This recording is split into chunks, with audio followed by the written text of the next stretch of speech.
नमस्कार, लोकतंत्र देख रहे हैं आप। मैं हूं आपके साथ नेहा दुबे। विपक्षी गठबंधन Indian national development inclusive alliance यानी इंडिया के 28 घटक दलों ने देश के 14 टेलीविजन एंकर्स पर प्रतिबंध लगा दिया। विपक्षी गठबंधन ने इन 14 एंकर्स के कार्यक्रमों में अपने प्रतिनिधि नहीं भेजने का फैसला किया। विपक्षी गठबंधन के इस फैसले के बाद प्रेस की आजादी पर सवाल उठने शुरू हो गए हैं। News broadcast and digital association NDBDA ने कहा है कि बहिष्कार का ये फैसला एक खतरनाक मिसाल साबित होगा। ये लोकतंत्र के मूल्यों के खिलाफ है और बीजेपी ने भी विपक्षी गठबंधन के इस फैसले की तुलना इंदिरा गांधी सरकार के दौरान लगाए गए आपातकाल से की है। वहीं अमेरिकी राष्ट्रपति जो बाइडेन ने भी भारत में प्रेस की आजादी पर सवाल उठाए हैं, जबकि वर्ल्ड प्रेस फ्रीडम इंडेक्स 2023 की रिपोर्ट भारत के लिए खतरे की घंटी बजा रही है। वर्ल्ड प्रेस फ्रीडम इंडेक्स में भारत 11वें पायदान से नीचे खिसक गया है।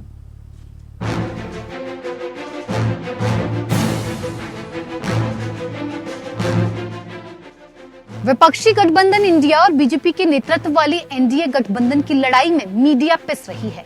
विपक्षी गठबंधन इंडिया के न्यूज चैनल के 14 एंकर्स पर पक्षपात का आरोप लगाकर उन पर प्रतिबंध लगा दिया गया है।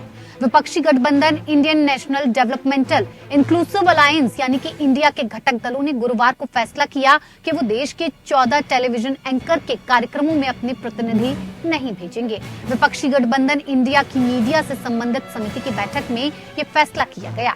विपक्षी गठबंधन के इस फैसले के बाद प्रेस की आजादी पर सवाल उठने शुरू हो गए हैं। बीजेपी ने विपक्षी गठबंधन के इस फैसले की तुलना इंदिरा गांधी सरकार के दौरान लगाए गए आपातकाल से की है। ये इंडिया अलायंस या घमंडिया अलायंस कह लीजिए, उन्होंने जारी किया है और कुछ पत्रकारों का नाम, बकायदा नाम लिखकर जारी किया है। ये हिंदुस्तान के लोकतांत्रिक इतिहास में पहले कभी नहीं हुआ था कि इस प्रकार पत्रकारों के नाम के साथ कि हम उन्हें बॉयकॉट कर रहे हैं, एक सर्कुलर जारी किया जाए। ये पत्रकारिता का विरोध है। वहीं नेशनल यूनियन ऑफ जर्नलिस्ट ने बहिष्कार को लोकतंत्र पर हमला करार दिया। NUJ ने आरोप लगाया कि विपक्षी दलों ने मीडिया का राजनीतिकरण किया है। विपक्षी दलों का ये फैसला भारत के लोकतांत्रिक इतिहास में मीडिया पर दमन का एक काला अध्याय है। News broadcasters and digital association यानी NBDA ने भी इस फैसले की आलोचना की है। NBDA ने विपक्षी गठबंधन द्वारा 14 एंकर के बहिष्कार के फैसले की आलोचना करते हुए कहा कि ये प्रेस की स्वतंत्रता को खतरे में डालता है, ये लोकतंत्र के लोकाचार के खिलाफ है, ये लोकतंत्र के मूल्यों के खिलाफ है। वहीं G20 की बैठक के बाद दिल्ली से वियतनाम दौरे पर पहुंचे अमेरिकी राष्ट्रपति बाइडेन ने वियतनाम में बातचीत के दौरान भारत में प्रेस की आजादी पर हो रहे हमलों पर चिंता जताई थी। वहीं वर्ल्ड प्रेस फ्रीडम इंडेक्स 2023 की रिपोर्ट में भी भारत में प्रेस की आजादी पर सवाल उठाए गए हैं। वर्ल्ड प्रेस फ्रीडम इंडेक्स 2023 की रिपोर्ट में 180 देशों में भारत की रैंकिंग 161 है। पिछले साल भारत 150वें स्थान पर था। उससे पिछले साल यानी 2021 में 142वें स्थान पर। थोड़ा और पीछे जाएं तो 2012 में 131वां स्थान था और 2002 में जिस साल इस इंडेक्स का उद्घाटन हुआ था, भारत 80वें स्थान पर था। यानी इस रिपोर्ट के मुताबिक तो भारत में प्रेस की आजादी में लगातार गिरावट हो रही है। वर्ल्ड प्रेस फ्रीडम इंडेक्स यानी विश्व प्रेस स्वतंत्रता सूचकांक हर साल रिपोर्टर्स विदाउट बॉर्डर्स नाम की संस्था तैयार करती है। शॉर्ट फॉर्म में रिपोर्टर्स विदाउट बॉर्डर्स को RSF कहते हैं और इस अंतरराष्ट्रीय एनजीओ का मकसद मीडिया की आजादी को बढ़ावा देना है। इसे यूनाइटेड नेशंस और यूनेस्को ने कंसल्टेटिव स्टेटस दे रखा है। इस संस्था का मुख्यालय पेरिस, फ्रांस में है। RSF दुनिया भर के 180 देशों में मीडिया को उपलब्ध स्वतंत्रता के स्तर का मूल्यांकन करती है और फिर इसके आधार पर रैंकिंग तैयार करती है। RSF ने भारत में प्रेस की स्थिति पर कहा है कि पत्रकारों के खिलाफ हिंसा, पक्षपाती मीडिया और मीडिया संस्थानों का स्वामित्व मुट्ठी भर लोगों के हाथ में जाना यही दिखाता है कि दुनिया के सबसे बड़े लोकतंत्र में प्रेस की आजादी संकट में है। सुरक्षा के लिहाज से RSF ने भारत को मीडिया के लिए दुनिया के सबसे खतरनाक देशों में से एक बताया है। RSF का कहना है कि हर साल औसतन 3 या 4 पत्रकारों को उनके काम की वजह से मार दिया जाता है। पत्रकारों को सभी प्रकार की शारीरिक हिंसा का सामना करना पड़ता है, जिसमें पुलिस हिंसा, राजनीतिक कार्यकर्ताओं द्वारा की जाने वाली हिंसा, आपराधिक समूहों या भ्रष्ट स्थानीय अधिकारियों के द्वारा भी प्रताड़ित किया जाना शामिल है। हालांकि जब भी इस तरह की रिपोर्ट्स आती हैं, अक्सर इनके खिलाफ ये तर्क दिया जाता है कि इनकी मेथोडोलॉजी या तरीका ठीक नहीं है, क्योंकि पाकिस्तान और अफगानिस्तान जैसे देश इंडेक्स में हमसे ऊपर होते हैं। हालांकि हम इन देशों की स्थिति देख ही रहे हैं। भले ही वर्ल्ड प्रेस फ्रीडम इंडेक्स की रिपोर्ट में ज्यादा सच्चाई नहीं हो, लेकिन ये सच्चाई के करीब जरूर है। ऐसे में सभी सियासी दलों को प्रेस की आजादी पर चिंतन करने की जरूरत है, क्योंकि प्रेस पर प्रतिबंध लोकतंत्र के लिए शुभ संकेत नहीं है। Bureau report, APN news.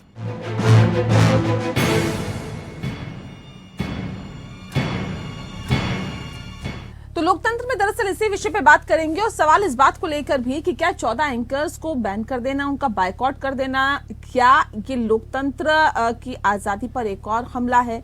लोकतंत्र का चौथा स्तंभ पत्रकारिता कहा जाता है, लेकिन क्या अब ऐसे में उन एंकर्स का विरोध करना, क्या ये कहा जा सकता है कि अब लोकतंत्र के चौथे स्तंभ पर सीधे तौर पर हमला किया जा रहा है? इस विषय पर तफसील से आज हम चर्चा करेंगे। खास मेहमान हमारे साथ मौजूद है, उनसे आपका परिचय करा देते हैं। इस वक्त हमारे साथ अश्विनी शाही जी, प्रवक्ता है भारतीय जनता पार्टी के, बहुत स्वागत है आपका। रत्नाकर सिंह जी हमारे साथ जुड़ गए हैं, प्रवक्ता है कांग्रेस के, आपका बहुत स्वागत है। पीयूष पंत जी हमारे साथ जुड़े हैं, वरिष्ठ पत्रकार है, सर बहुत स्वागत है आपका। और साथ ही साथ राकेश अंचल जी हमारे साथ जुड़ गए हैं, वरिष्ठ पत्रकार है। राकेश जी आपका भी बहुत स्वागत है।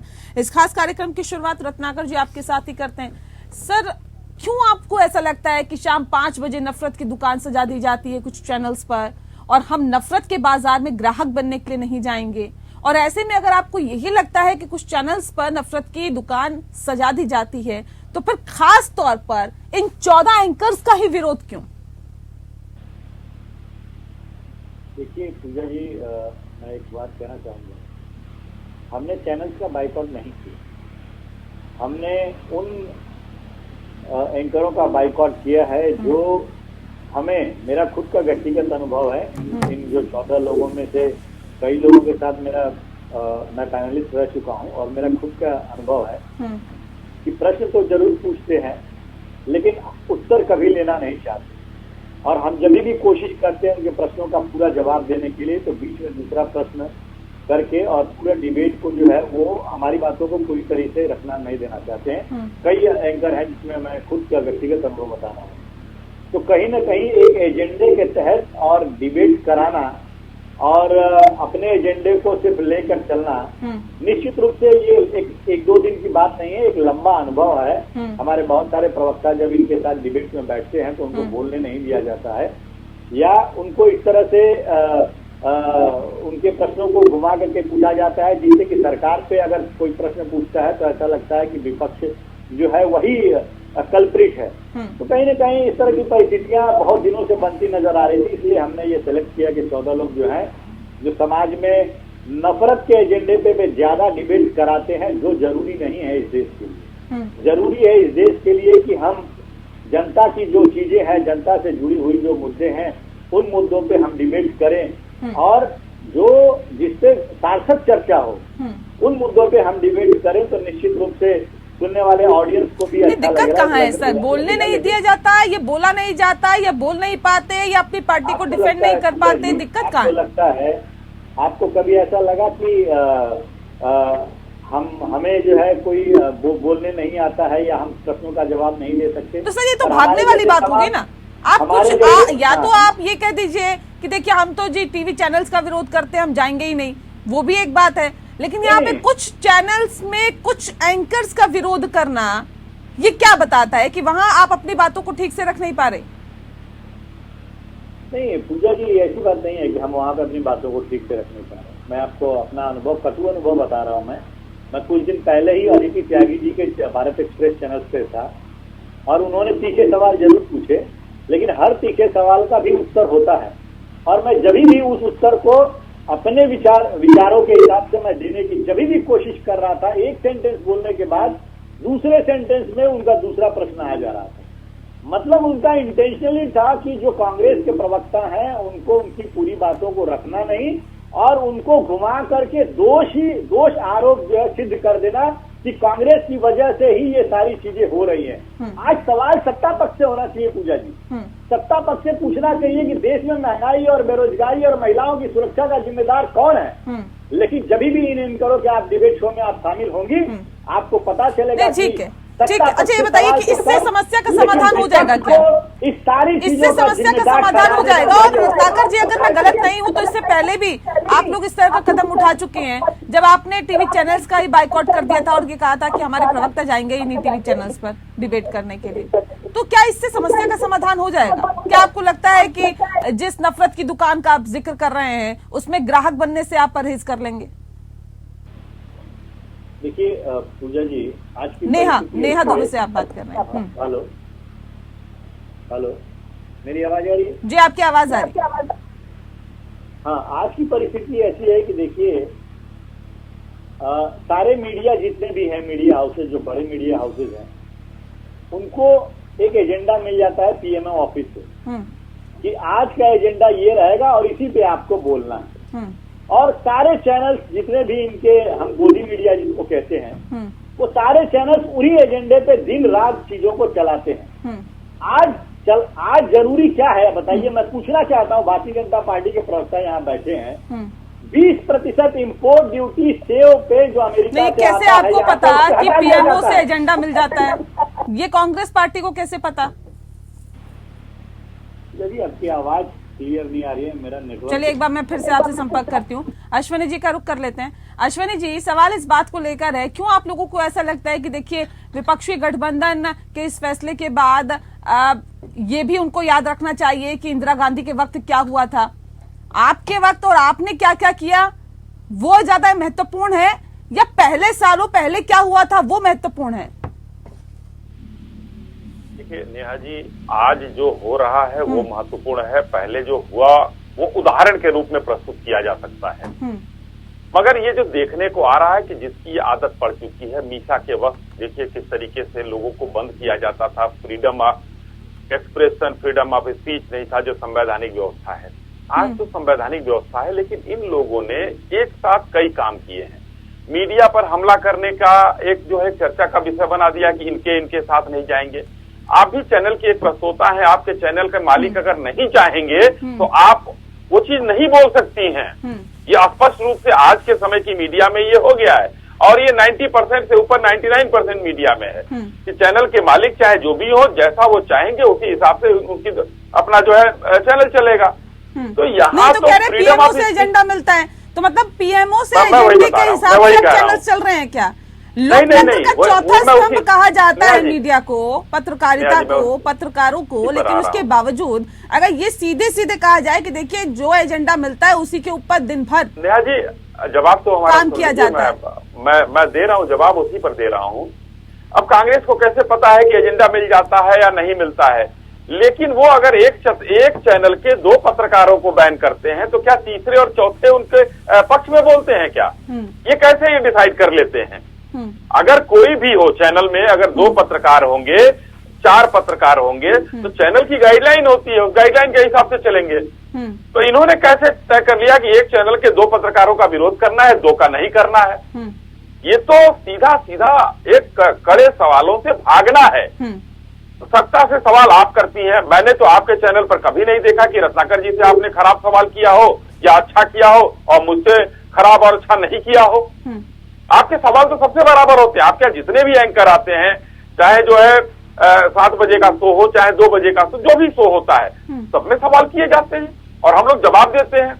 ये लोगों का, कांग्रेस का देखिए जिस तरीके से कांग्रेस ने जो किया वो किया है, ये लोग सवालों से भाग रहे हैं। और कुछ पत्रकार अगर जैसे हैं, मान लीजिए कि कांग्रेस की बुराई कर रहे हैं या अच्छाई बता रहे हैं, मैं एक उदाहरण के साथ कहता हूं, इसको अन्यथा कोई न ले, और उसमें कह रहा सोनिया जी के बारे में बार बार कई चीजें उठती हैं। क्यों उठती हैं?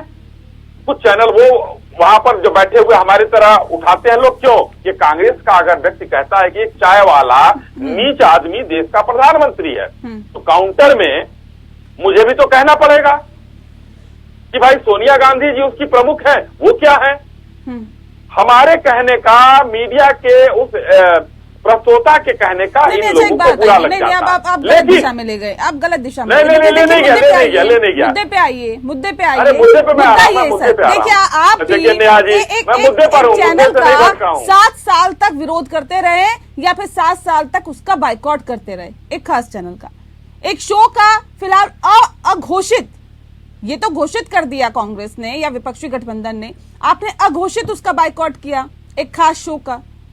तो सवाल इस बात को लेकर है, जब आपके प्रतिनिधि वहां पर नहीं पहुंचते तो आप सवालों से नहीं भागते हैं क्या? दूसरा सवालों से भाग रहा है, ये कैसे तय होगा? नहीं, दूसरा क्या, जैसे रत्नाकर जी ने बताया, मैं भी झेलता हूँ। मैं भी कई चैनलों पर जाता हूँ जहां मुझसे, आज मैं नाम नहीं लूंगा, लेकिन उस चैनल की प्रस्तोता ने एक दिन कहा कि नहीं, अगर आप नहीं कर पा रहे डिबेट तो डिबेट छोड़ सकते हैं। मैंने वही प्रस्तोता से आज चैट किया, उनका ही आज आया कि आप आइए हमारे शो पर। मैंने कहा नहीं आऊंगा, क्योंकि आपके यहाँ एजेंडा चलाया जाता मतलब है। आप सवालों से भागे? नहीं, सवालों से मैं नहीं भागा, मुझे बोलने नहीं दिया गया। सवालों से मैं नहीं भागता हूँ। आप तो सवाल वही करती बात हैं तो क्या? वही बात तो क्या आप विपक्षी हल्के सवाल गठबंधन, करती वही बात हैं? तो विपक्षी गठबंधन भी कह रहा है कि हमें बोलने नहीं दिया जाता। उन्होंने किया तो आप कह रहे हैं कि देखिए ये तो आपातकाल जैसी स्थिति आपने ला दी, और एकदम आपातकाल कर दिया है, एकदम आपातकाल की आदत उनकी है। आपातकाल इस देश में किसने लगाया? अगर एक यूपीएससी का सवाल हो सकता ये है तो दोहरा मापदंड हो गया ना। आपातकाल उन्होंने लगाया, हमने थोड़ा ही सुनिए लगाया। जी। आपातकाल तो कांग्रेस ने ही लगाया। नहीं। और आज जो मीडिया के चिट भी मेरी स्वतंत्रता पट की भी बात- मेरी ऐसे नहीं चलेगी ना सर। तो कहाँ चित और पट की बात है? यहाँ पे तो आप कह रहे हैं हमने कौन कि सा हम तो आपातकाल सवालों लगाया से है, नहीं जरा बता भागते, दीजिए। हमें बोलने नहीं दिया जाता। दूसरा कह रहे हैं कि हमें बोलने नहीं दिया जाता, तो आप कह रहे हैं आप अपने आप को डिफेंड नहीं कर सकते या नहीं कर पाते। तो आप उनकी काबिलियत पे सवाल उठा रहे हैं, लेकिन कह रहे हैं हमें तो जी बोलने नहीं दिया जाता, इसलिए हम बाइकआउट कर देते हैं। तो ये तो दोहरा मापदंड हो नहीं, गया। मैंने बाइकाट की बात ही नहीं की। हमने कहा बाइकाट किया है? आपने कहा मैं मना कर देता हूँ। नहीं, मैंने देखिए, इन लोगों का जो मैंने कहा ना कि आपने कहा कि आप चले जाइए, ये चैनल ऐसे भी चैनल हैं तो 8 प्रस्तोता, 8 जो है पैनलिस्ट बैठाएंगे, एक भारतीय जनता पार्टी का बैठाएंगे, तो कितना कौन बोल पाएगा जरा बता दीजिए आप। जो रत्नाकर जी अपनी वो कह रहे हैं, ये दिक्कत है आज की, तो ये तो मीडिया को देखना चाहिए कि ये तो मीडिया पर हमला है कांग्रेस का। ठीक है। और मीडिया आज सत्ता पक्ष से सवाल कर रही है, ये भी एक हास्यास्पद चीज है। ये तो मीडिया के अपने नहीं सर, हंसने के लिए पर तो वो है। आप कुछ भी हास्यास्पद हो सकता है सर, आप हंस सकते हैं, कोई इसमें बड़ी बात नहीं है। रत्नाकर जी जल्दी से आप अपनी बात रखिए, फिर मैं आगे गेस्ट का रुख करती हूँ। 2 चीजें बोलूंगा नेहा जी। दो उदाहरण मैं दूंगा किस तरह से मीडिया की आजादी को छीनने का काम किया जा रहा है इस देश में, और यह स्पेशली भारतीय जनता पार्टी के शासनकाल में। अभी सोहित मिश्रा एक bureau chief, Mumbai bureau chief थे। सोहित मिश्रा ने जब इंडिया मीटिंग हुई यहाँ पे, तो उसके बाद उन्होंने अपना रेजिग्नेशन दे दिया। अब सोहित मिश्रा ने ये स्टेटमेंट दिया है अपना कि उनके ऊपर संजय पुगालिया जो एनडीटीवी के जो करता धरता है, संजय पुगालिया जी, उन्होंने उनके ऊपर दबाव बनाया था कि जब राहुल गांधी का प्रेस कॉन्फ्रेंस होगा तो उसमें आपको हंगामा करना है। लेकिन सोहित मिश्रा ने पत्रकारिता को ज्यादा तवज्जो दिया और इस तरह के प्रोपेगेंडा को दरकिनार किया। इसकी वजह से उनके ऊपर दबाव बनाया गया और सोहित मिश्रा को रिजाइन करना पड़ा। तो ये देश की परिस्थिति बनी हुई है। दूसरा उदाहरण मैं देना चाहता हूँ, आज जो G20 में परिस्थिति तो वो भी थी ना सर, जब आपातकाल लगा दिया था, मीडिया की स्वतंत्रता पर ही हमला कर दिया था। आज ये स्थिति है कि आप 14 एंकर्स पर बाइकआउट उनका कर रहे हैं। तो सवाल इस बात को लेकर है कि इससे क्या होगा, इससे क्या निष्कर्ष निकल के सामने आएगा। हमारे साथ और भी खास मेहमान जुड़े हुए हैं, उनका मैं रुक कर लेती हूँ। राकेश जी, सर सवाल इस बात को लेकर है कि जिस तरह से 14 एंकर्स का बाइकआउट करना, किस तरह से देखते हैं? क्या नहीं लगता है कि लोकतंत्र के चौथे स्तंभ को कहीं ना कहीं उसको आहत करने की कोशिश की जा रही है? नमस्कार नेहा जी। पहले तो आज अंतर्राष्ट्रीय लोकतंत्र दिवस है, तो मैं आप सबको शुभकामनाएं देता हूँ। फिर आता हूँ आपके सवाल पर। देखिए, इस देश में मैंने हर तरह के मीडिया को, जो आप आपातकाल की बार बार बात कर रहे हैं, उस समय के अखबारों को तब प्रेस था, तब बाकी माध्यम नहीं थे। उसके बाद देश में दूरदर्शन आया, उसके बाद आज सोशल मीडिया है। मैंने सबके शैशव काल देखे हैं और सब में मैंने काम भी किया है। जी। लेकिन ये पहला मौका है और बहुत दुर्भाग्यपूर्ण अवसर है कि देश के किसी एक राजनीतिक दल ने नहीं, बल्कि राजनीतिक दलों के गठबंधन ने कुछ चुनिंदा हमारे प्रस्तोताओं को, जिनको आप एंकर कहते हैं, उनको उनके साथ न बैठने की कसम खाई है। इसमें प्रेस की आजादी कहीं प्रभावित नहीं होती। आजादी प्रभावित करने का मतलब होता है, आप इसको आपातकाल से तुलना इसलिए नहीं करें, उनको वो रोक नहीं रहे, उनकी नौकरी, उनने नौकरी से हटाने की बात नहीं कही है। उन्होंने ये नहीं कहा कि इस चैनल पर बैन लगा दीजिए। उन्होंने कहा कि हम इनके साथ नहीं बैठेंगे। और ये जो स्थिति बनी है, जो एक दिन में नहीं बनी है। देखिए, मैंने 14 साल लगातार देश के जो आजकल तथाकथित नंबर 1 चैनल हैं उनके लिए भी काम किया है, और मैंने देखा है कि स्थितियां कैसे बदली हैं। आजकल जो प्रस्तोता है, दुर्भाग्य से हमारे सब जूनियर भाई बंद हैं, वो कहीं ना कहीं मालिक का दबाव होता है, वो अलग चीज है, संस्थान का जो एजेंडा होता है वो अलग चीज है, लेकिन वो इस तरह से माउथ पीस बन जाते हैं किसी भी दल के, चाहे कांग्रेस हो, चाहे भारतीय जनता पार्टी हो, कोई भी हो। उनकी जो प्रस्तुति है कान काटने वाली होती है। वो सामने वाले को अपना पूरी बात रखने नहीं देते। अब तो तकनीक इतनी है कि अगर वो बेचारा बोलना चाहे और आप सुनना नहीं चाहते हैं तो आप वहीं से अपना उसका माइक म्यूट कर सकते हैं। तो जब ऐसी दुर्भाग्यपूर्ण स्थितियां बनती हैं, तो आज जो हम पत्रकार साथियों के साथ, हमारे बिरादरी के लोगों के साथ हो रहा है, वो होगा, इसको टाला नहीं जा सकता। और इसका मीडिया की आजादी से कोई ताल्लुक नहीं है। ये चंद लोगों के व्यवहार की बात है, और इस व्यवहार को अगर हमारे लोग बदल लें तो मुझे लगता है कि ये नौबतें नहीं आएंगी कि राजनीतिक दल उनका बहिष्कार करें, उनके संस्थानों में न जाएं, उनके साथ बैठे नहीं। ये अदावतें जो होती है ना, ये एक दिन में नहीं होती हैं। आप देखेंगे, जैसे आपने, तो हो सकता है आपातकाल के समय आप लोग बहुत छोटे हों उम्र में मुझसे, बिल्कुल तो न देखा हो आपने, लेकिन आपातकाल के समय ये था कि सब प्रेस के ऊपर सरकारी आदमी उसका निरीक्षण करता था कि आपके अखबार में आज क्या छप रहा है, और जो उनकी सत्ता के प्रतिष्ठान के खिलाफ होता था उसको नहीं छपने देता था।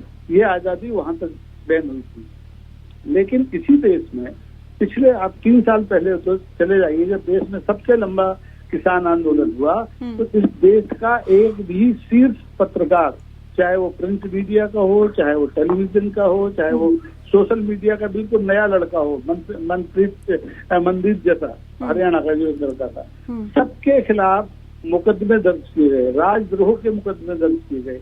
इसको कहते हैं कि ये प्रेस की स्वतंत्रता पर हमला है। लेकिन अगर हमने किसी का बायकॉट कर दिया है, हम उसके साथ नहीं बैठना चाहते हैं, तो इसको आप प्रेस की स्वतंत्रता से न जोड़ें तो बेहतर है। न्याय ठीक है।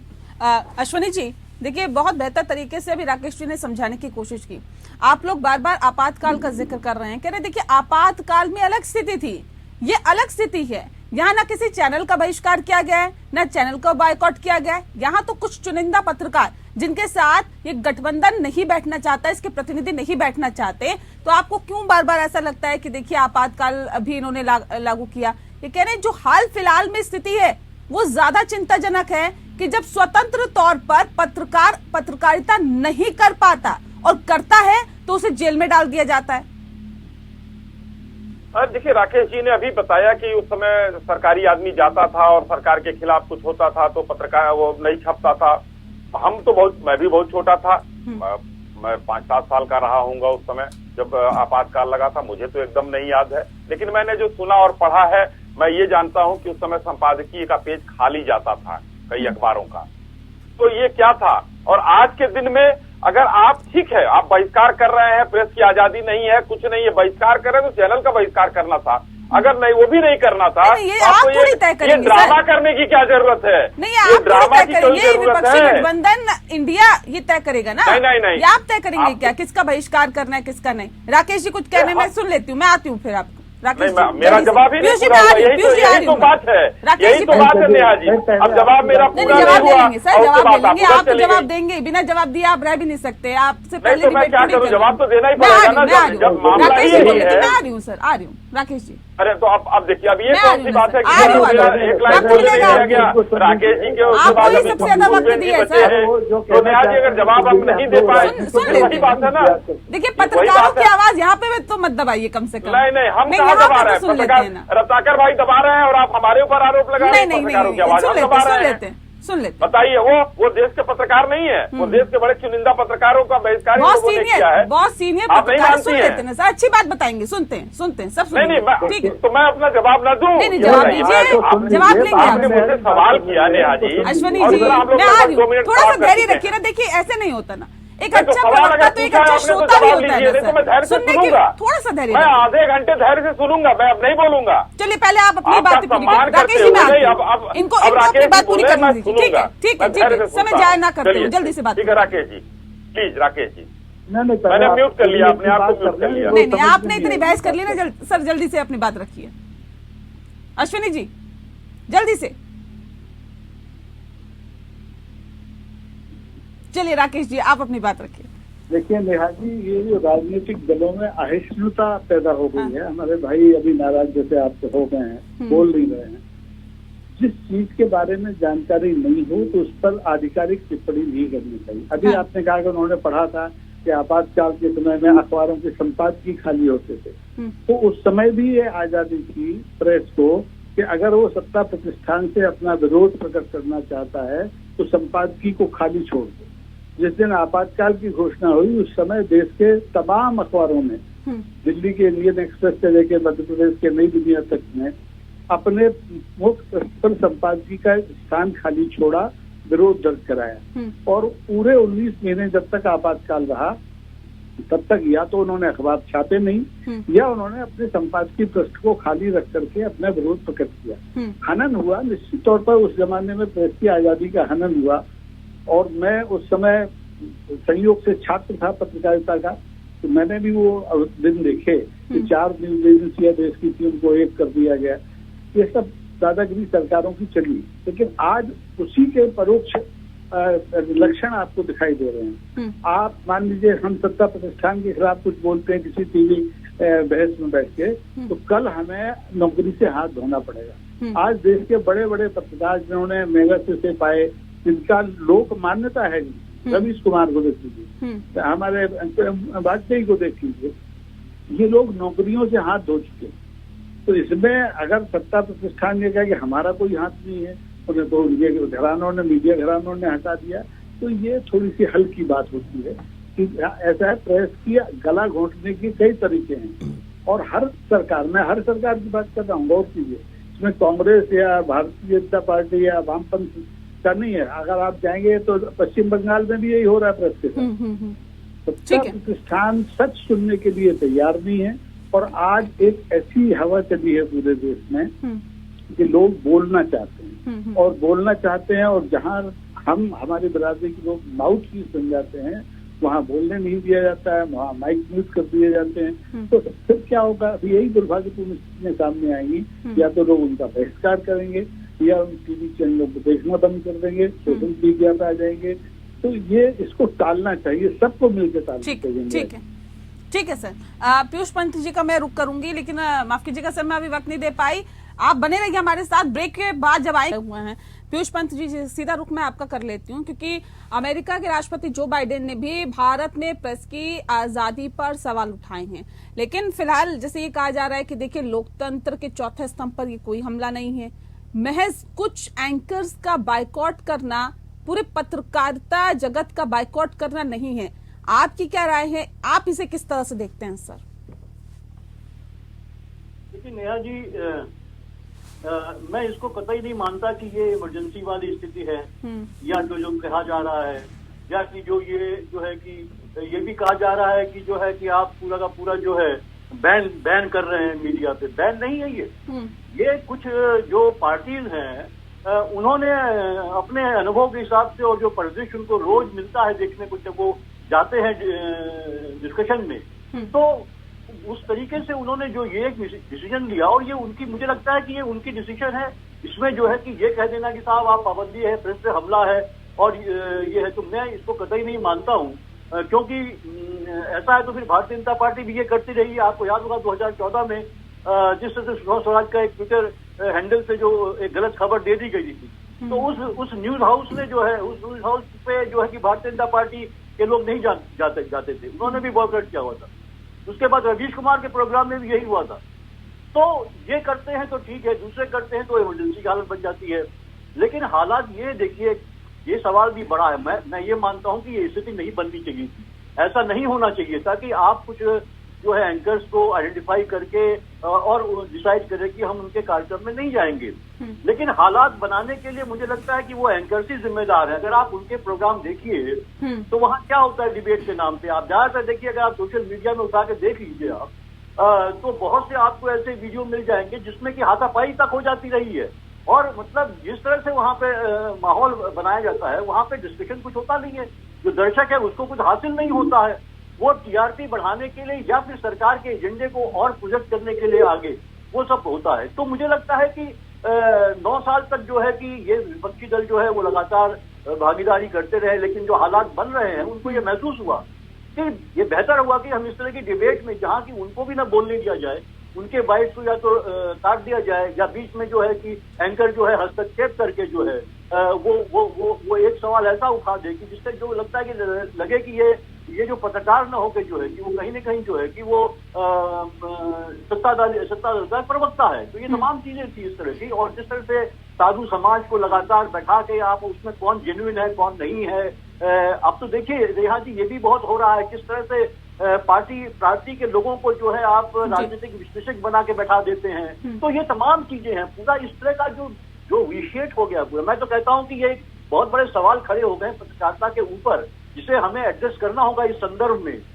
और अगर ये इसका एक अच्छा परिणाम ये निकल सके, मुझे लगता है कि ये एंकर थोड़ा सोचे समझे विचार करें कि आखिर क्या कारण थे कि विपक्षी दलों ने हमको बॉयकॉट किया है। तो थोड़ा सा अगर टोन डाउन करेंगे अपने प्रेजेंटेशन को और अपनी जो बातचीत को, तो मुझे लगता है कि वो दर्शक के लिए भी अच्छा होगा, चैनल्स के लिए भी अच्छा होगा, और पूरे जो है राजनीतिक विमर्श होता है या जो भी विमर्श होता है उसके लिए बेहतर होगा ये चीजों पर, उनके अपने लिए बेहतर होगा, क्योंकि वो कहीं ना कहीं पत्रकार की जो बाउंड्री लाइन है उससे वो बाहर निकल जाया करते हैं। ऐसा दिखाई देता है पूरी तरीके से। कोई भी जो देखता है वो कह सकता है इस बात को। तो मुझे लगता है देखिए, मैं इसको ये जो बहुत बड़ी बड़ी बातें कही जा रही है कि साहब इमरजेंसी वाले हालात हैं, प्रेस फ्रीडम पे जो है खतरा है, मैं ये सब नहीं मानता। इस बात को मैं इससे अग्री नहीं करता हूँ। हाँ, मेरा ये मानना है कि ये हालात नहीं बनने चाहिए थे, ऐसा नहीं होना चाहिए था, क्योंकि वो पत्रकार हैं, वो भी अपना काम कर रहे हैं। जो दबाव होता है, ये बात भी सही है कि दबाव होता है, जो हाउस ग्रुप है, जो हाउस है उसका दबाव होता है, लेकिन दबाव के अंदर भी आप पत्रकारिता के जो एलिमेंट्स हैं, जो तत्व हैं, और जो जनता को जो हर दोनों जो हर पक्ष सामने आ जाए, इसको किस तरीके से एक कौशल के साथ आप सामने ला सकते हैं, वो ये पत्रकार की काबिलियत के ऊपर होता है। न कि वो जो है एक जो है कि किसी खास एजेंडे का एक वो जो है संवाहक बन जाए, या वो जो है कि चाहे वो विपक्षी दल के या जो है जो सत्ताध्यक्ष के जो एजेंडे का संवाहक बन जाए। ये नहीं होना चाहिए। मेरा ये मानना है, रत्नाकर जी का धर्म है, उसको निभाना चाहिए। ठीक है रत्नाकर जी, आप कुछ कहना चाह रहे थे, अपनी बात रखिएगा, लेकिन सवाल इस बात को लेकर भी कि क्या ये कार्य करने से या 14 एंकर्स को बायकॉट करने से समस्या का समाधान हो जाएगा? आपको ये तय हो जाएगा कि देखिए अब तो जो है हम बिल्कुल सही ट्रैक पे जा रहे हैं, या फिर अब जनता में कुछ गलत संदेश नहीं जा रहा है, या फिर अब जो है हम लोग सनातन पर या फिर हिंदू मुस्लिम इन तमाम मुद्दों पर डिबेट नहीं कर रहे हैं? तो मतलब समस्या का समाधान हो जाएगा क्या अगर आप उन एंकर्स के डिबेट में नहीं जाएंगे? तो नेहा जी देखिए, कहीं ना कहीं चैनल्स को भी एक जो जहाँ पे ये काम करते हैं 14 पत्रकार, तो चैनल्स के लिए भी एक सबक रहेगा कि आप जो है विपक्ष की आवाज को दबाने की कोशिश मत करिए। विपक्ष अगर जो बोलना चाहता है तो उसको बोलने दिया जाए, उसकी बातों को रखने का पूरा मौका दिया जाए, जो ये 14 पत्रकार जो है नहीं कर रहे थे अभी तक। बहुत बार मैंने खुद महसूस किया है कि आप बोल रहे हैं, आपकी आवाज आपको लग रहा है कि आपकी आवाज जनता तक पहुंच रही है, लेकिन इन चैनलों पे वो म्यूट कर दिया जाता है। बाद में हमें पता चलता है तो हम तो इतना बात नहीं, कभी कभी ऐसा टेक्निकल फॉल्ट भी होता है, कभी आप इस चीज को ये जानबूझकर किया जाता है। ये बहुत बार नहीं कुछ चीजों को तो देखिए आप गलत तरीके से भी बता रहे हैं, ऐसा नहीं होता है। कभी कभी टेक्निकल फॉल्ट भी होता है। अगर आप लाइव जुड़े हुए हैं तो कभी ऐसा होता भी है कि आपकी कभी आवाज नहीं आती, या कभी आपकी आवाज दर्शकों तक नहीं पहुंच पाती, फिर उसको दोबारा भी ठीक किया जाता है। लेकिन आपकी आवाज को दबा देना ये, या फिर आपकी आवाज को बंद कर देना, इस तरह का अगर आप धारणा बना लेते हैं तो ये कहाँ तक? अगर मैं इस चैनल पे कहूंगा तो शायद उनकी मुझे कहना नहीं चाहिए, लेकिन बहुत सारे चैनल्स हैं और बहुत सारे पत्रकार हैं जहाँ पे मैं जाता हूँ और मेरी आवाजों को म्यूट कर दिया जाता है। अब मैं उनका नाम नहीं लेना चाहता, मैं अपनी बातों पे आता हूँ। नेहा जी मुझे थोड़ा सा समझ दीजिएगा। देखिए, ये भारतीय जनता पार्टी किस तरह से तिल का ताड़ बनाने में महारत हासिल है। हमने 14 पत्रकारों को बाइकआउट किया है। अगर चैनल चाहिए तो दूसरे एंकर्स को लेकर के आए, हम उन चैनलों पे जा रहे हैं। दूसरे एंकर सवाल जो तीखे से तीखा सवाल पूछिए, हम जवाब देने को तैयार हैं।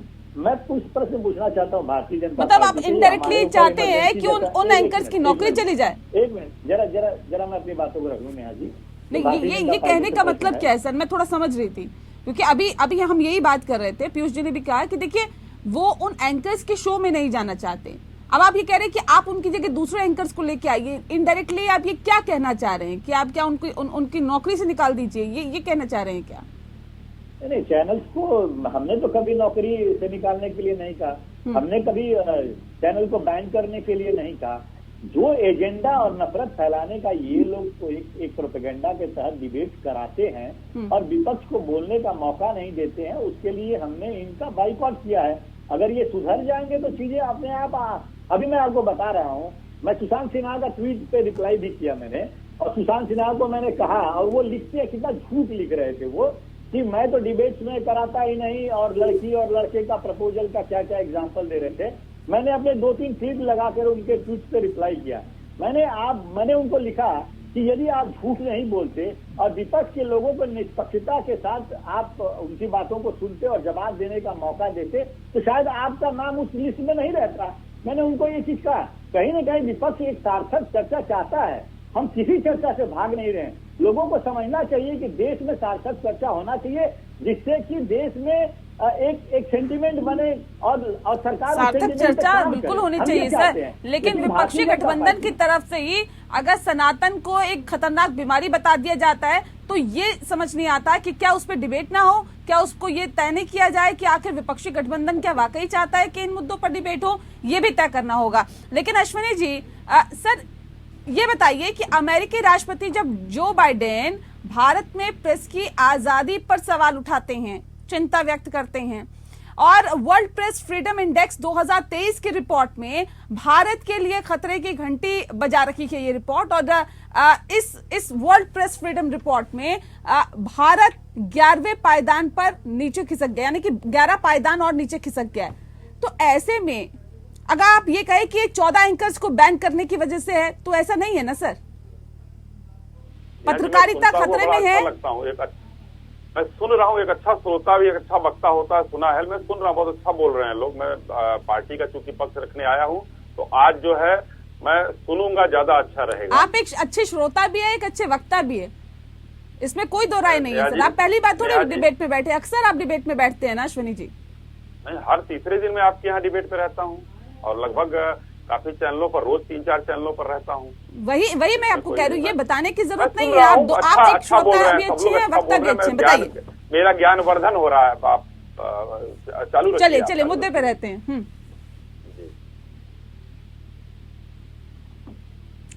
सवाल का जवाब नहीं देंगे, मौन धारण किया हुआ है क्या आपने? मैंने वो कहा तो मैं अच्छा श्रोता हूँ, मैं सुन रहा हूँ भाई। एक अच्छे वक्ता भी है, मैंने आपको कहा। अब विपक्ष कैसे सुन रहा है, विपक्ष कैसे चर्चा चाहता है, सदन में नहीं चाहता है, टीवी चैनल पर ही चाहता है, सब सुन रहे हैं, अच्छी चीज है। इन लोगों का, वरिष्ठ पत्रकारों का कहीं भी हमारे सम्मान है। हम राजनीतिक दल हैं, हम उनको जवाब दे सकते हैं, तो बस वो चीज ठीक है। तो आज मैं सुनने की स्थिति में हूँ, क्योंकि देखिए आज आपने भी मतलब एक वो किया है कि सवाल पूछा। आप देखिए 44-45 मिनट बीत गया है, मैंने कितना बोला है ये भी आप जरा सा एक बार देख लीजिएगा, इसके लिंक को लेकर। नहीं बोलिए ना, मौका दे रही हूँ ना सर, आपको पूरा मौका दे रही हूँ बोलने का, बताइए ना। बोलने नहीं दिया जाएगा तो क्या होगा? आप मुझे बताइए कि world press freedom index 15 minute सुनूंगा। नहीं, जवाब नहीं है क्या आपके पास इसका? नहीं, हो सकता है, आप कुछ भी कह सकती हैं, सब स्वीकार है। आज आप कुछ भी कह सकती है, लेकिन भागूंगा नहीं, क्योंकि आप ये भी कह सकते हैं देखिए सत्ता पक्ष का एक प्रवक्ता भाग गया, भागूंगा नहीं, मैं सुन रहा हूँ। सवाल का जवाब नहीं देंगे आप? अब हो सकता है, आप जैसा आप मतलब मैंने म्यूट कर रखा था, मैंने इसलिए म्यूट कर रखा था कि मेरी आवाज न जाए, लेकिन आपको मैंने कहा कि मैं एक बार बता दूं। मतलब मैं इस तरह से लूं और जनता इस तरह से ले कि आपके पास इस सवाल का जवाब नहीं है कि महज 14 एंकर्स को बाइकआउट करने से क्या पत्रकारिता खतरे में आ गई, या फिर वर्ल्ड प्रेस फ्रीडम इंडेक्स में भारत 11 पायदान और नीचे खिसक गया, इसका आपके पास जवाब नहीं है, मैं ये समझूं? जो आप तय कर लें, आप तो प्रस्तोता है, वही तो कह रहे हैं। अभी वो सिन्हा जी को कह रहे थे, आप तय कर लें अपने से, जो तय कर लें, आज कोई दिक्कत नहीं है। मतलब कोई सवाल का दिक्कत जवाब नहीं, आपके पास नहीं। चलिए ठीक है, कोई नहीं बात है, आप नहीं। कह दीजिए ना मैं भगोड़ा हूँ, मैं शांत हो गया हूँ, नहीं जैसे जवाब ये है, कहने वाले आता हम कौन नहीं होते है। हैं? आप सवाल का जवाब ही नहीं दे पा रहे हैं या नहीं देना नहीं, चाहते, मैं- या किस स्थिति में आप है, मैं नहीं समझ मैं पा रही। शांति से सुन रहा हूँ, मैंने तो पहले ही कहा है कि मैं सुनूंगा, अभी नहीं कह रहा हूँ मैं, इसके पहले भी मैंने कहा, मैंने म्यूट कर लिया था इसलिए कि अब जो है मैं म्यूट करने भी जा रहा हूँ, मैं सुन रहा हूँ, श्रोता ज्यादा अच्छा होना है।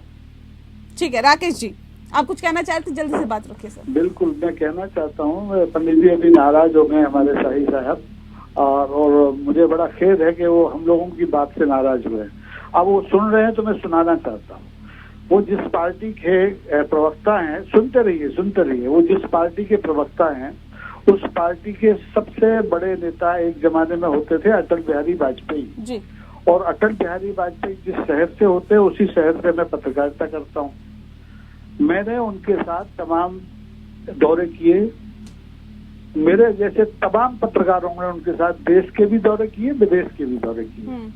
लेकिन पिछले 9 साल में ऐसा हो रहा है कि हमारे माननीय प्रधानमंत्री जी एक पत्रकार को अपने साथ लेके विदेश नहीं गए, जबकि वो पिछले 9 साल में 77 से ज्यादा विदेश यात्राएं कर चुके हैं। नंबर 1, गुस्सा नहीं हो बिल्कुल भी, मैं निवेदन कर रहा हूँ, मैं किसी पार्टी का प्रवक्ता नहीं हूँ, मेरा राजनीतिक दल से संबंध नहीं है, लेकिन अटल जी की बात मैं कर रहा हूँ। अटल जी मेरे शहर के थे, मेरे गुरु थे, कविता में मेरे गुरु थे, पत्रकारिता में मेरे गुरु थे। इतने असहिष्णु नहीं थे कि एक प्रधानमंत्री के, अभी G20 के आपने अभी 4 दिन पहले सम्मेलन देखे हैं, हर राष्ट्राध्यक्ष के साथ प्रेस की एक बड़ी लंबी चौड़ी टीम आती है। अमेरिका के भी थे और छोटा सा ब्राजील था उसके भी थे, और छोटा सा इंडोनेशिया था उसके भी पत्रकार थे। लेकिन हमारे देश में इतना बड़ा सम्मेलन हुआ, कामयाब सम्मेलन हुआ, लोगों का सिर ऊंचा हो गया, छातियां चौड़ी हो गई, उस देश में प्रेस के साथ ब्रीफिंग नहीं हुई, न हमारे देश के प्रधानमंत्री ने खुद की, न किसी विदेशी मेहमान को करने दी। बाइडेन जैसा देश, दुनिया का एक सबल राष्ट्र का नेता वियतनाम में जाके बात करता है, और वो हमारे देश में जो आजादी की, अभिव्यक्ति की आजादी है, सिर्फ मीडिया की आजादी की बात नहीं है, उनके बारे में उंगली उठाता है। इसके लिए जिम्मेदार कौन है? कांग्रेस जिम्मेदार है, पीयूष जी जिम्मेदार है, मैं जिम्मेदार हूँ, या आप जिम्मेदार हैं? अश्विनी जी भी जिम्मेदार नहीं है, इसके लिए जिम्मेदार है हमारे पंत प्रधान। मैं उनकी बहुत इज्जत करता हूँ, अभी हमारे यहाँ बीना में कल ही परसों होके गए। जो आदमी प्रेस से खुद इतना असहिष्णु होकर व्यवहार कर रहा हो 9 साल से, उसके पार्टी को इस मुद्दे पर बात करने का हक ही नहीं है। बहुत विनम्रता से न्यायाजी मैं कह रहा हूँ। ठीक है। और अगर विपक्ष ने कुछ किया है तो वो दुर्भाग्यपूर्ण है। पीयूष जी ने भी कहा, मैं भी कह रहा हूँ, बहुत दुर्भाग्यपूर्ण है। लेकिन मैंने 43 साल नौकरी की है, अखबारों में, चैनलों में, मैंने 15 नौकरियां छोड़ी हैं। असहमति की ताकत तो हो आपके अंदर, आप माउथ पीस बनने के लिए तैयार क्यों हैं? ये 14 लोग वही हैं हमारी बिरादरी के जो तनख्वाहिया हैं, पैसा लेके माउथ पीस बने हुए हैं राजनीतिक दलों के। मैं किसी एक दल का नाम नहीं ले रहा हूँ। अगर आप सहमत नहीं है, माउथ पीस नहीं बनना चाहते हैं, छोड़ दीजिए नौकरी, नौकरियों की कमी नहीं है। और अब तो सोशल मीडिया, अपना एक यूट्यूब चैनल बना लीजिए और तनख्वाह जितना पैसा कमा लीजिए, लेकिन इसके लिए जमीर चाहिए, तो जमीर है नहीं। और मैं माफी फिर से चाहता हूँ कि ये बहुत दुर्भाग्यपूर्ण हो रहा है देश में, और देश की पत्रकारिता जो इस लोकतंत्र की निगहबान थी, जो वॉच डॉग की तरह, अंग्रेजी में वॉच डॉग कहते हैं, चौकीदारी करती थी, वो अब भाटगिरी कर रही है। और इस भाटगिरी से अगर पत्रकारिता उभरेगी नहीं तो अभी विपक्ष की गालियां खा रही है, कल सत्ता पक्ष की गाली खाएगी। एक बार अश्विनी जी का फिर रुख कर लेते हैं, अगर कुछ कहना चाहते हैं इस पूरे विषय पर जल्दी से। देखिए, अब नेहा जी जो है, मौन को तोड़िए सर, बात रखिए अपने। नहीं, सैकड़ों डिबेट कर चुका हूँ आपके साथ, ये पहली बार ये जो है ये हुआ है, और आज उस मुद्दे पर हुआ है कि बहिष्कार हुआ है। राकेश जी ने कहा कि पत्रकारों का समूह जाता था और आज 9 साल में नहीं ले जा रहे हैं। राकेश जी शायद इस बात से भिज्ञ होंगे कि किस तरीके से जहाज दूसरा जाया करता था, और उस जहाज में जो है, उसी जहाज में पत्रकार होते थे, वो मंत्रालय बदलवाते थे, वो किस तरीके से माननीय प्रधानमंत्री लोगों के साथ किस तरीके से उनके रिश्ते रहा करते थे, ये कहीं छुपा नहीं है देश में। और आज क्या है, डीडी नेशनल जाता है, एक सरकारी है, वो उनके माननीय प्रधानमंत्री जी के साथ जाता है, बाकी लोग जाते हैं अपने भाड़े से जाते हैं। पहले लाद कर ले जाया करते थे यहाँ के प्रधानमंत्री लोग, उस पर चर्चा नहीं किया राकेश जी ने। वरिष्ठ है, सम्मान के साथ कहना चाहता हूँ अब वो चीजें हटा दी गई हैं, तो ये बुरा लगेगा ही लगेगा पत्रकारों को कि भाई मेरी बात नहीं सुनी जाती है, मैं प्रधानमंत्री से इस इजी वे में बात नहीं कर सकता हूं, तो ये लगेगा। दूसरी बात, वाइडेन जैसे, अभी उन्होंने कहा वाइडेन जैसे को उन्होंने यहाँ बोलने का वो नहीं किया। अरे ये आपके देश के किस प्रधानमंत्री में दम था? पहले तो कटोरा लेकर अमेरिका में घूमा करते थे कि हमारे संबंध अच्छे होने चाहिए, नाराज ना हो जाए, कहीं हम इंफ्रास्ट्रक्चर बना लेंगे तो चाइना नाराज हो जाएगा, अमेरिका नाराज हो जाएगा। आज किसी के नाराज होने की बात नहीं है। कोई आपके देश के प्रधानमंत्री का ऑटोग्राफ मांग रहा है, कोई आपके देश के प्रधानमंत्री का पैर छू रहा है। और रही बात ये जो आंकड़ों की बात आप कर रही हैं, इन आंकड़ों में हम देखते आए हैं कि हमको पाकिस्तान से पीछे बता दिया जाता है, हमको बांग्लादेश से पीछे बताया जाता है, हमको श्रीलंका से भी पीछे बताया जाता है। बहुत से ऐसे आंकड़े जारी होते हैं और बड़े बड़े एनजीओ हैं वो जारी करते हैं, और उनके ही रिपोर्ट को यहाँ के हमारे विपक्ष के लोग, और जो हम उसके सत्ता पक्ष के खिलाफ नहीं कहेंगे, जो हमारे मुखर पत्रकार हैं वो पूछते हैं हमसे कि क्यों है ये। अरे मैं तो ये कहना चाहता हूँ, हंगर इंडेक्स आया था दिल्ली शहर में, जितना शादियों में खाना बच जाता है उस देश में पूरे साल का खाना हो जाएगा एक दिन की शादी में, उस देश का जिसने हंगर इंडेक्स जारी किया था।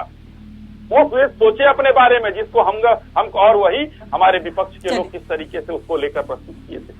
तो ऐसा नहीं है, आज ये सोचना पड़ेगा, ये सत्ता पक्ष और विपक्ष की लड़ाई नहीं है। उन लोगों ने बायकॉट किया ठीक है, लेकिन आज किस तरीके से प्रेस के लोग उन अपने भाइयों का ख्याल नहीं करते हुए आज उनके ऊपर जो है एक बात कह रहे हैं, न किसी का यूनियन का कोई सवाल आया, न किसी प्रेस में एक एकजुटता दिखी कि क्यों हमारे पत्रकारों का क्यों विरोध हो रहा है। अगर विरोध करना है तो चैनल का विरोध करिए आप। नहीं, कई यूनियन एक पत्रकार का किया, पत्रकार यूनियन ने भी इसकी भर्त्सना की है और इसका विरोध किया है। बहरहाल बहुत शुक्रिया आप सभी का हमारे साथ इस खास चर्चा में शामिल होने के लिए। तो लोकतंत्र में फिलहाल के लिए इतना ही, मुझे दीजिए इजाजत, नमस्कार।